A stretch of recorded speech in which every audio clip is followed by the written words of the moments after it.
americano. España, que descubrió América por los mares, debía abrir la ruta aérea que condujera al Nuevo Mundo.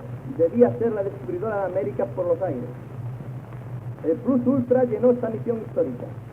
Cargado con el corazón de la vieja España, traía como norte de su brújula el poderoso imán de vuestros corazones, y era empujado desde allá por el respirar anhelante de millones de pechos que esperaban del Plus Ultra la verdadera e íntima unión iberoamericana.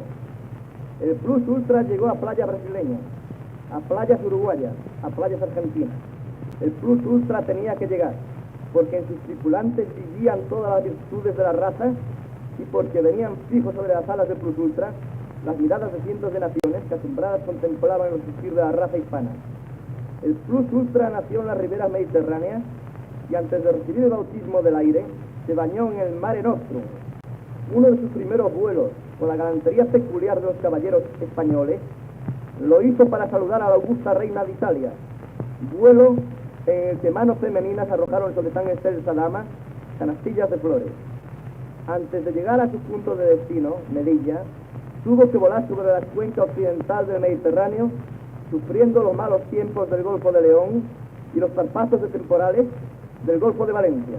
En Melilla se montaron aparatos de navegación y radiotelegrafía, y un buen día levantó vuelo rumbo a la histórica ciudad de Palos. El Plus Ultra cotizó en aguas del Tinto y del Odiel, y al ungirse con estas aguas, deja de ser destructora nave de guerra para convertirse en mensajera de paz y de amor. La tripulación del Plus Ultra, durante su breve estancia en Palos, recogió en aquellos históricos lugares la energía de Colón y los pintones que habían de necesitar en las largas etapas de su vuelo para luchar con vientos, aguas y desfallecimientos. El Plus Ultra, al llegar a las aguas del Plata y quedarse en la Argentina, afirma su gloria, ya que no podrá superar la hazaña realizada ni su fraternal misión de paz y amor.